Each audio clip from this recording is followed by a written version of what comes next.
warahmatullahi wabarakatuh. Selamat siang kepada Ibu Dr. Anda Hajarila Iryani MSI. Selamat siang kepada seluruh teman-teman yang berhadir dalam Zoom kali ini. Dan terima kasih atas kesempatan yang telah diberikan kepada kelompok kami. Baik, langsung saja perkenalkan kami dari kelompok kimia bahan makanan dengan pembahasan analisis kualitatif lemak. Adapun kami yang beranggotakan Nopi, yang kedua saya sendiri Nur Awiyah, dan yang terakhir Nurul Hasanah. Adapun pokok bahasan yang akan kami bahas dalam presentasi kami kali ini yaitu ada 5. Yang pertama, apa itu lemak? Yang kedua, apa saja fungsi dari lemak atau lipid? Yang ketiga, klasifikasi lipid. Yang keempat, apa saja jenis dari analisis dari lemak? Dan yang terakhir yaitu apa saja analisis kualitatif dari lemak. Baik, langsung saja mengenai pokok bahasan kita yang pertama yaitu what is fat atau apa itu lemak. Lemak atau lipid merupakan senyawa organik berminyak atau berlemak yang tidak larut dalam air, yang dapat diekstrak dari sel dan jaringan oleh pelarut nonpolar seperti kloroform, benjol, atau ether. Lipid disimpan di dalam tubuh dalam bentuk trigliserida.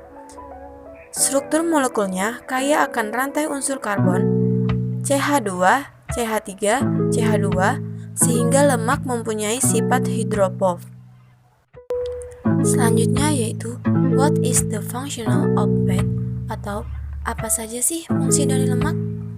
Fungsi dari lemak itu terbagi menjadi 6. Yang pertama, sebagai penyimpanan energi. Yang kedua, pembentukan sel dan sumber asam lemak esensial. Yang ketiga, pelindung organ tubuh dan alat angkut vitamin larut lemak. Yang keempat, transportasi metabolik sumber energi. Yang kelima, sumber zat untuk sintese bagi hormon, kelenjar empedu, serta menunjang proses pemberian sinyal-sinyal transduksi. Dan yang terakhir, struktur dasar atau komponen utama membran semua jenis sel. How many kinds of classification of fat? Klasifikasi lipid terbagi menjadi 3. Yang pertama, lipid sederhana. Yang kedua, lipid kompleks. Dan yang terakhir, lipid prekursor dan derivat. Lipid sederhana merupakan ester yang terbentuk dari asam lemak dengan beberapa gugus alkohol. Lipid kompleks merupakan ester yang terbentuk dari asam lemak yang mengandung gugus lain yang teradisi pada gugus alkohol atau asam lemak. Lipid prekursor dan derivat merupakan lipid yang kategorinya pada lipid ini yaitu asam lemak, gliserol, steroid, aldehid lemak, keton bodies, lipid yang terlarut pada vitamin dan hormon. Lipid sederhana terbagi menjadi 2, lemak dan lilin. Lemak merupakan bentuk ester asam lemak dengan gliserol. Minyak merupakan bentuk cair dari lemak. Lilin merupakan bentuk ester asam lemak yang memiliki berat molekul besar dengan bentuk alkohol monohidrat. Selanjutnya yaitu lipid kompleks terbagi menjadi 3. Yang pertama yaitu fosfolipid, yang kedua glikolipid, dan yang terakhir yaitu lipid kompleks lainnya. Fosfolipid merupakan lipid yang mengandung residu asam fosfat. Molekul ini mengandung basa nitrogen dan substituen lainnya. Misalnya, gliserol fosfolipid memiliki gugus alkohol berupa gliserol dan sphingofosfolipid memiliki gugus alkohol berupa sphingosine. Yang kedua yaitu glikolipid atau glikosphingolipid, lipid yang mengandung asam lemak, sphingosine, dan karbohidrat. Dan yang terakhir lipid kompleks lainnya, misalnya seperti sulfolipid, aminolipid, dan lipoprotein. Selanjutnya akan dilanjutkan oleh teman saya. Baik, selanjutnya yaitu akan bahas tentang what are the types of fat analysis atau jenis-jenis analisis.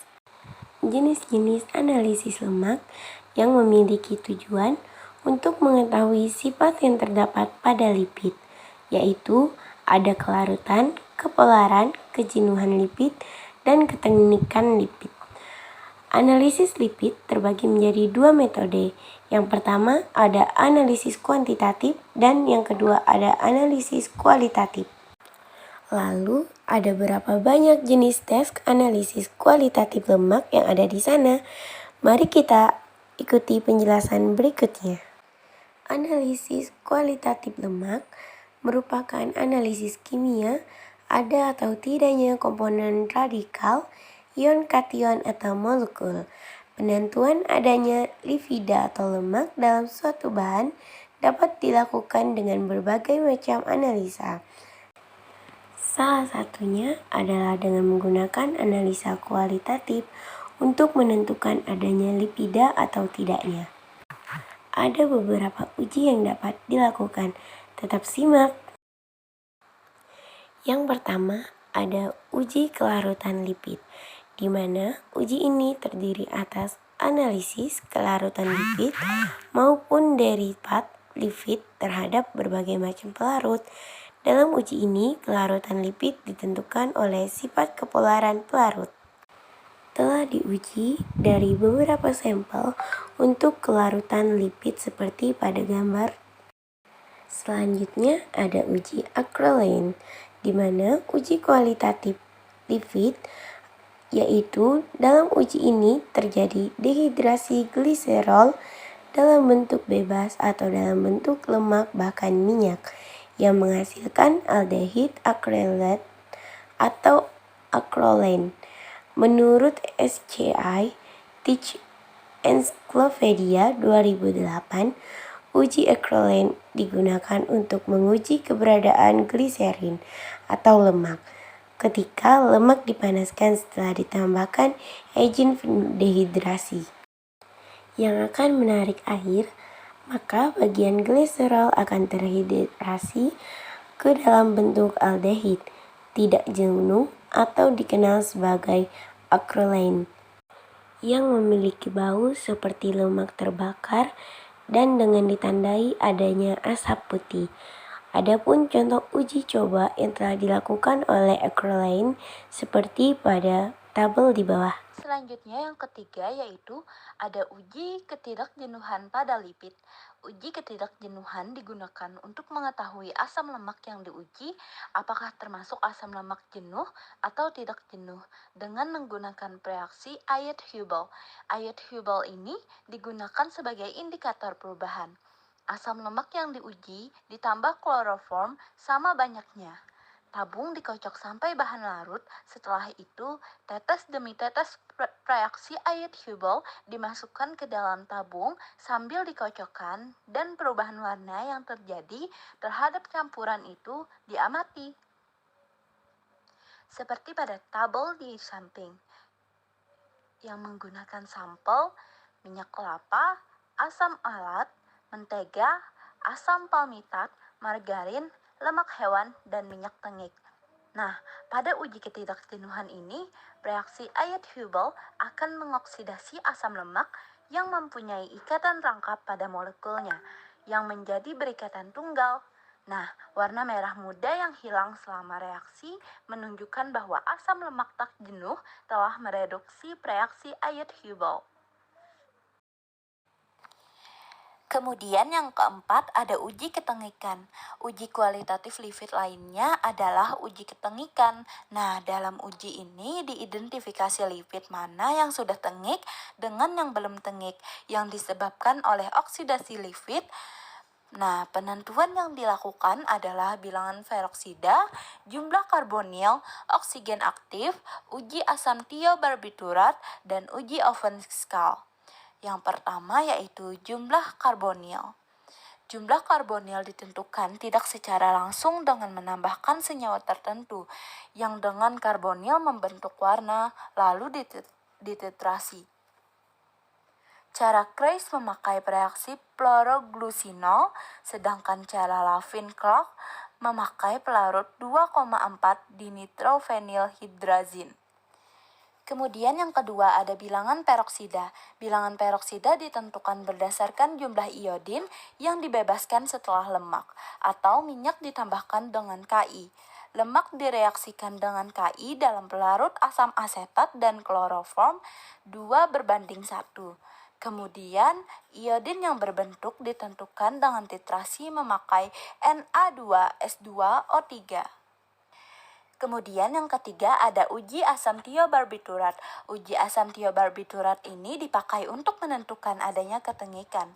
Lemak yang tengik akan bereaksi dengan asam tiobarbiturat yang menghasilkan warna merah. Nah, intensitas warna menunjukkan derajat ketengikan. Kemudian yang keempat ada oksigen aktif. Oksigen aktif dihitung dengan cara melewatkan udara dengan keadaan tertentu pada lemak yang dipanaskan pada suhu tetap 100 derajat Celcius. Kemudian diukur waktu yang diperlukan sampai dihasilkan 20 mili kuivalen peroksida. Cara ini sering dipakai untuk menentukan keadaan awal lemak dengan atau tanpa antioksidan. Nah, yang terakhir, yang kelima yaitu uji oven scale. Uji oven scale sering dilakukan pada industri biskuit. Bahan dimasukkan dalam gelas bersih dengan tutup yang agak longgar supaya udara masih bisa masuk. Kemudian dipanaskan sampai suhu 65 derajat Celcius.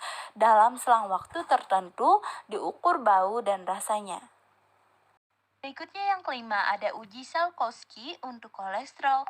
Uji Salkowski ini merupakan uji kualitatif yang digunakan untuk mengidentifikasi keberadaan kolesterol. Kolesterol dilakukan dengan kloroform anhidrat, lalu dengan volume yang sama ditambahkan asam sulfat. Asam sulfat berfungsi sebagai pemutus ikatan ester lipid.